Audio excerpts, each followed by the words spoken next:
दिल्ली की सड़क पर संभल कर, नहीं तो गला घोटू गैंग बना लेगा शिकार। अगर आप दिल्ली में कहीं किसी काम से जा रहे हैं तो हो जाएं सावधान, क्योंकि जरा सी चूक आपकी जान पर भारी पड़ सकती है। देश की राजधानी दिल्ली में ये खौफ पैदा किया है गला घोटू गैंग ने, जो किसी को भी मौका पाते ही गला दबाकर लूट लेते हैं। ये तस्वीरें हैं दिल्ली के पालम इलाके की, जहां एक युवक सुनसान सड़क पर चलते हुए जा रहा होता है। उसे एहसास भी नहीं हो पाया कि उसके पीछे गला घोटू गैंग के कुछ लोग चल रहे हैं। अचानक पीछे चल रहे एक शख्स ने उसे गला दबाकर दबोच लिया। इस दौरान उसके 4 साथी और आते हैं और उसे घसीटकर गली में ले जाते हैं और फिर उसे लूट लेते हैं। जानकारी के मुताबिक पुलिस ने इनमें से 4 आरोपियों को पकड़ लिया।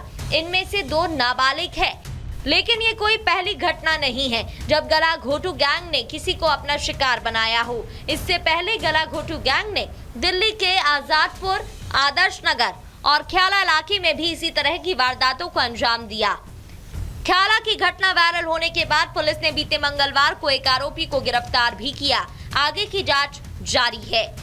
लोकल सूत्रों के माध्यम से एक वीडियो ख्याला थाने की जानकारी में आया था, जिसमें दिख रहा है कि एक व्यक्ति खड़ा हुआ है और पीछे से किसी और ने उसका गला दबाया और वो गला दबाने वाले व्यक्ति के साथी ने उसकी जेब से कुछ सामान निकाल लिया।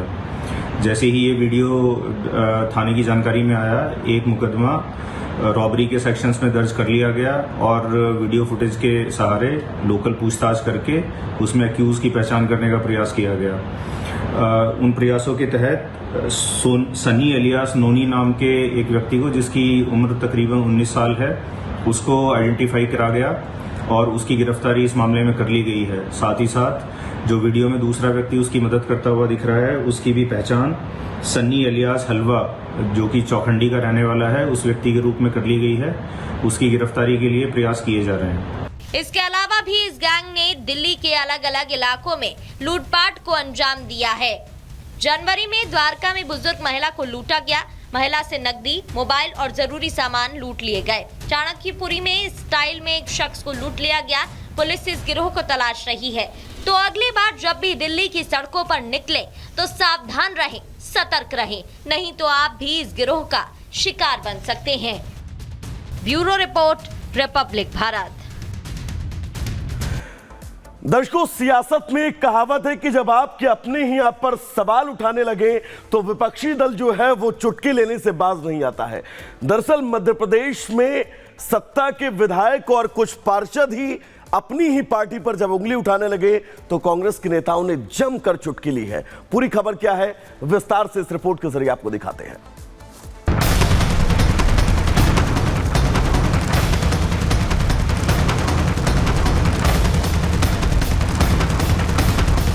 मध्य प्रदेश में बीजेपी विधायक अपनी ही सरकार से परेशान है। ये सवाल इसलिए उठ रहा है क्योंकि एक नहीं बल्कि कई बीजेपी विधायकों ने पुलिस के लचीलेपन से परेशान होकर शिकायतें दर्ज की हैं, जिसके बाद कांग्रेस को बैठे बिठाए एक मुद्दा भी मिल गया है। कांग्रेस का कहना है कि जब बीजेपी सरकार में उन्हीं के विधायकों की नहीं सुनी जा रही तो फिर आम आदमी की बात क्या सुनी जाएगी। मध्य प्रदेश में बीजेपी विधायक परेशान है, पुलिस उनकी एक नहीं सुन रही है। इससे परेशान होकर कोई पुलिस के सामने दंडवत दे रहा है या फिर इस्तीफा भेज रहा है। आपको हर एक परेशान बीजेपी विधायक के बारे में विस्तार से बताते हैं। बात सबसे पहले सागर के देवरी से बीजेपी विधायक ब्रिज बिहारी पटेरिया की। एक शख्स की सांप के काटने से मौत हो गई। डॉक्टर ने मृत्यु प्रमाण बनाने के लिए 40,000 रुपए मांगे थे। इसी को लेकर पीड़ित परिजन पुलिस थाने पहुंचे। वहीं पुलिस के एफआईआर ना दर्ज करने पर विधायक इतने नाराज हो गए कि उन्होंने पुलिस थाने से ही अपना इस्तीफा भेज दिया। उन्होंने कहा, जब पुलिस एक विधायक की सुन ही नहीं रही तो मेरे विधायक होने का क्या मतलब। ऐसा निर्वाचित विधायक होने का कोई मतलब नहीं है। मैं निर्वाचित विधायक हूँ। यदि विधायक को खुद आना पड़े पुलिस थाने में पीड़ित पक्ष की रिपोर्ट लिखवाने के लिए और ना लिखी जाए, इससे शर्मनाक बात क्या हो सकती है। और वो भी सत्ता पक्ष के विधायक कहता हूँ, तुमने उठा लिया, मैंने दे दिया इस्तीफा। ऐसी विधायक मुझे नहीं करना है। दूसरी खबर रीवा जिले से, जहां मऊगंज विधायक प्रदीप पटेल लगातार पुलिस से नशे के खिलाफ कार्रवाई करने की मांग कर रहे थे। उनके विधानसभा क्षेत्र में लगातार नशे का कारोबार चल रहा है। कार्रवाई नहीं होने के कारण एसपी दफ्तर में जाकर उन्होंने दंडवत कर इंसाफ की मांग कर डाली। तीसरी खबर कटनी से है, जहां विधायक संजय पाठक ने कहा कि मैंने कई बार देखा है कि जबलपुर, कटनी और भोपाल स्थित मेरे घर के बाहर कई लोग संदिग्ध परिस्थितियों में नजर आते हैं। सुनिए क्या कहा नेताजी ने। पूर्व में भी मैंने कटनी एसपी को और डीजीपी को पत्र लिखा है कि मेरे घर के आसपास कई बार मैंने देखा है, कटनी में भी, जबलपुर में भी और भोपाल में भी संदिग्ध परिस्थितियों में मुझे कुछ लोग पिछले 6-8 महीने, 1 साल से मैं ये महसूस कर रहा हूँ कि लोग मेरे को फॉलो कर रहे हैं। कुछ लोग मेरे पीछे लगे हुए हैं। कोई बड़ा षड्यंत्र इसके पीछे समझ में आ रहा है।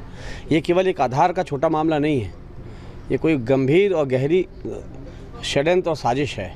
तो मैं तो अभी एसपी साहब को आज फिर पत्र लिख रहा हूँ और अब तो पूरे परिवार का भी आधार कार्ड भी चेक करा रहा हूँ और प्रशासन से यही मांग कर रहे हैं कि इसको जल्दी से जल्दी, इसका और जितनी जल्दी खुलासा हो सकता है। चौथी खबर पाटन से है। बीजेपी विधायक अजय बिश्नोई ने पुलिस के सामने दंडवत होने का वीडियो पोस्ट कर एक्स पर लिखा, प्रदीप जी आपने सही मुद्दा उठाया, पर क्या करें, पूरी सरकार ही दंडवत है शराब ठेकेदारों के आगे। सिर्फ विधायक ही नहीं बल्कि बीजेपी के पार्षद भी काफी परेशान हैं। ग्वालियर में बीजेपी पार्षद अपर्णा पाटिल ने एक वीडियो शेयर किया। इस वीडियो में उन्होंने सड़क पर शराब पी रहे लोगों को दिखाया। आदरणीय मुख्यमंत्री महोदय जी ने सारे मध्य प्रदेश के अहाते बंद कर दिए गए हैं, लेकिन देखिए आपके राज्य में ये क्या चल रहा है। पूरी रोड पर ये पूरा रोड देखिए, अहाते ही अहाते आपको यहाँ पे नज़र आएंगे। मुझे आश्चर्य होता है कि ये हमारे मुख्यमंत्री जी की जो मंशा है अहाते बंद करवाने की, आप इस पर क्या कार्रवाई कर रहे हैं। अब इन तमाम मामलों के सामने आने के बाद कांग्रेस बीजेपी पर हमलावर है। ऐसा प्रतीत होता है कि मध्य प्रदेश में मोहन यादव जी की सरकार अस्थिर है। जिस तरीके से प्रदेश में इनके ही विधायक अभी तत्काल में का मामला जो सामने आया है, उसमें देवरी के विधायक ने इस्तीफे की पेशकश की है, ऐसा मामला सामने आया है। और उसके बाद आप देखेंगे कि लगातार इन्हीं के विधायक साष्टांग है पुलिस के सामने और कई ऐसे मामले, कैलाश विजयवर्गीय जी हो, बिश्नोई जी हो, तमाम लोग गुहार लगा रहे हैं। लेकिन ये सरकार पता नहीं किस स्थिति में है और पूरे तरीके से अस्थिर दिखती है। फिलहाल एक के बाद एक बीजेपी विधायकों के सामने आने से सरकार भी परेशान है। Bureau report, Republic Bharat.